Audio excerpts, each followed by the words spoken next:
Good morning, everyone. Good morning, and welcome to my Facebook chat, Conscious Eating, Conscious Living. And you never know what you're going to learn when you go to a naturopath or other healthcare providers. And this week, I learned a little bit more about castor oil. And as a child, you know, it was, oh no, not castor oil. Um, did you grow up hearing about castor oil as punishment or last resort laxative? Well, it turns out it's so much more than that. In recent years, castor oil has reemerged as a topical healing oil for inflammation, detox, lymph flow, pain relief, and even microbiome support. Wow, I didn't know that. But thanks to these diligent scientists who, they take those deep dives into the plant world. The plants were put here by creator source to help us in so many different ways. And the ancients knew about it, the Ayurvedic, uh, the Vedics knew about it, ancient Chinese culture knew about it, the ancient Egyptians were using it. And now uh, we're using science to prove what they already knew. So, so we're going to just dive into that and look at what it does. It's just amazing. And I know I did have some, and it's food grade, so I know it's safe. And maybe it can become part of your uh, wellness little medicine box. If you're on other medications, don't use it if you're pregnant. Um, but do the research for yourself. I'm just providing information, and I take you um, to look at that as well. So the growth habitat, it grows in tropical climates, and it's called Ricinus communis. That's the plant, and it can grow as a perennial shrub or small tree, reaching heights of up to 40 feet and over several years of growth. And in temperate regions, it's often grown as an annual, achieving heights of 6 to 10 feet in a single growing season. And toxicity. Apparently, all parts of the plant are poisonous and if ingested. So, particularly the seeds, which contain the highly toxic compound ricin. What they do to make it safe, it's use cold pressing. So it's extracted mechanically by cold pressing the castor seeds, and the ricin, which is water soluble and protein based, remains in the residual seed cake, not the oil. The oil, being a fat, doesn't carry over the ricin during the pressing. And then for extra safety, they heat press it. It's often heat treated or refined, and the ricin is denatured by heat. So any microscopic residues are rendered inactive. And then the rigorous filtration and lab testing they do, pharmaceutical and food grade castor oils undergo quality control filtration and batch testing to ensure no detectable ricin remains. So it's safe because the ricin stays in the seed cake and it's denatured by heat. So that's why you should always use certified cold pressed or pharma grade castor oil. And more on the history. So it comes from the seed of the Ricinus communis, and it's got glossy leaves and spiky seed pods. And its use dates back over 4,000 years. In ancient Egypt, it was used for lamps, skin ailments, and womb support. And it was used by midwives. In Ayurvedic, known as Aranda, castor oil was used to balance vata and clear excess toxins from the amma. And traditional Chinese medicine used topically to break up stagnation and reduce swelling. Even Cleopatra is said to have used it to brighten her eyes. Don't put it in your eyes. Don't do any of that. We don't know how they were processing it in ancient Egyptian times. So what is it? The castor oil, it's a thick, fatty oil rich in ricinoleic acid, a unique monosaturated omega-9 fatty acid not found widely in nature. The ricinoleic acid gives castor oil its deep bioactive properties. Anti-inflammatory, inhibits pro-inflammatory compounds like prostaglandin E2 and interleukin 6, called IL-6. Pain relief targets the EP3 prostaglandin receptors to reduce sensitivity. And for immune modulation, stimulates T cell production and lymphatic flow. And the chemical formula for this is C12H34O3 for you science buffs. It's also known by its systematic name, 12-hydroxy-9-octadecanoic acid.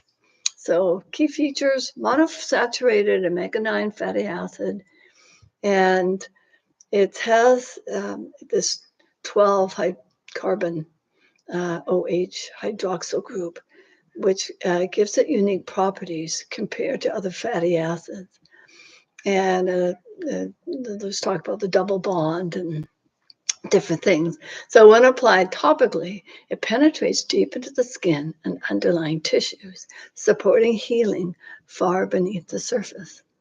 And topically, how it heals, it's used in castor oil packs, which I can explain later, but the warm compress is soaked in the oil, applied to the abdomen, other areas, and what it does, it stimulates lymphatic drainage by reducing stagnation and swelling. It eases joint and muscle pain, especially for arthritis or injury, helps dissolve cysts, lipomas, and fibroids with long-term use, and supports apparently the uterus and reproductive organs. And you need to be an expert in that field, so don't try doing this at home.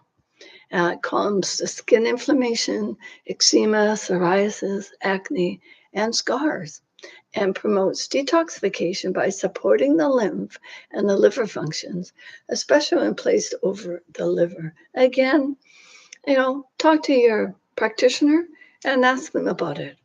Many people also apply it to the scalp, eyebrows, and lashes for hair growth. Don't get it in your eyes. And can you take it internally? Yes, but only in very specific situations with caution. And internally, castor oil acts as a strong stimulant laxative, and it stimulates the smooth muscle contraction in the intestine and also in the uterus. So be very careful because you don't want to be inducing labor if you're pregnant. Because of this, should only be taken small, directed doses and not recommended for long term or during pregnancy. And always use cold pressed, hexane free castor oil labeled for internal use.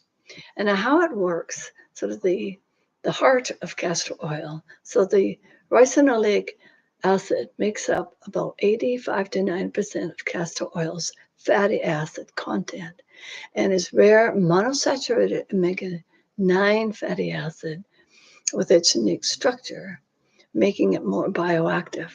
Now, so the anti-inflammatory, we mentioned it a little bit, but it targets that EP prostaglandin receptors, and in the pain relief, it eases the nerve sensitivity and the immune. So when it's used as a pack, that lymphatic system gets stimulated.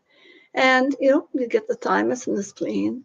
So it does these wonderful things, joint and joint support, arthritis. And all these actions that I've mentioned above help with the immune responses. And it makes it helpful. So the arthritis, bursitis, calcific deposits in the arthritis, and joint degeneration.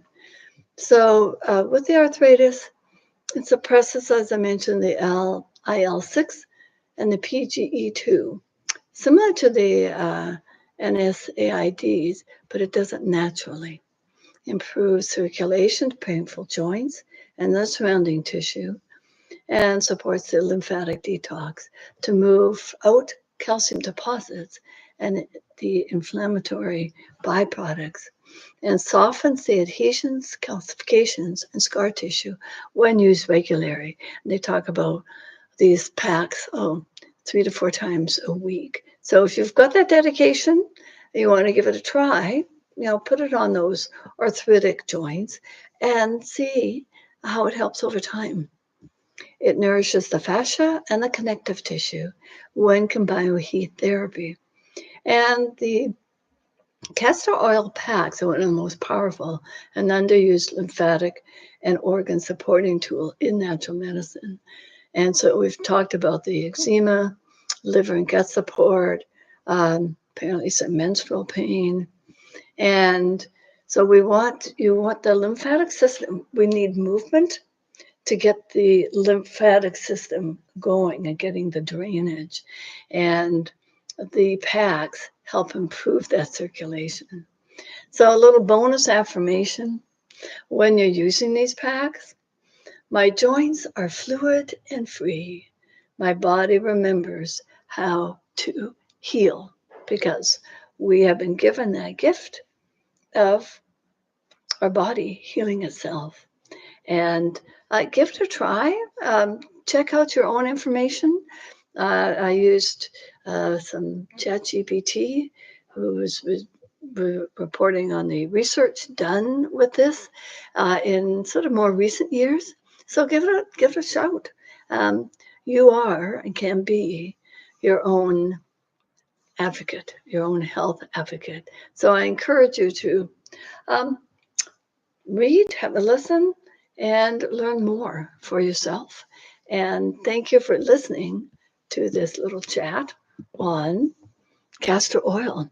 So it's no longer the super duper pooper. They've found some much more natural, longer term healing properties. So with that, I bid you blessings of love and light, and join in the adventure of healing yourself, the magical medicine that we give ourselves. Thank you. And until next time, toodaloo.